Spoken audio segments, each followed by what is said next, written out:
Kampus Universitas Hasanuddin Makassar digegerkan dengan penemuan sesosok bayi di dalam toilet kampus.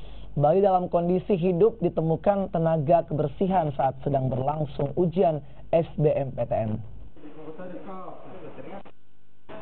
Peserta ujian SBMPT dan warga sekitar dikejutkan dengan penemuan bayi di dalam toilet kampus. Bayi dalam dos pertama kali ditemukan oleh seorang cleaning service yang hendak membersihkan kamar mandi kampus Unhad dengan kondisi masih terikat tali pusar. Penemuan bayi ini langsung dilaporkan ke pihak kampus. Dari hasil penyelidikan, diduga ibu sang bayi merupakan peserta ujian SBMPT. Kecurigaan didasari adanya laporan dari pengawas ujian yang mencurigai bergerak-gerik IR yang mengalami nyeri kesakitan saat mengikuti ujian.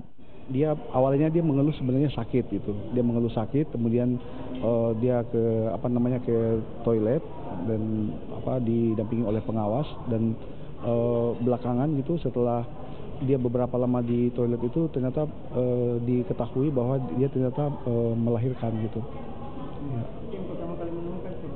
Ya, jadi kalau untuk pesertanya itu memang sejak awal dia ditangani oleh tim medis gitu, tapi tim medis pun tidak mengetahui bahwa dia dalam keadaan hamil. Kemudian setelah dia melahirkan itu dia berusaha untuk meninggalkan bayinya di dalam toilet, dan kemudian dia dibawa ke rumah sakit. IR dan sang bayi kini dirawat di Rumah Sakit Universitas Hasanuddin Makassar.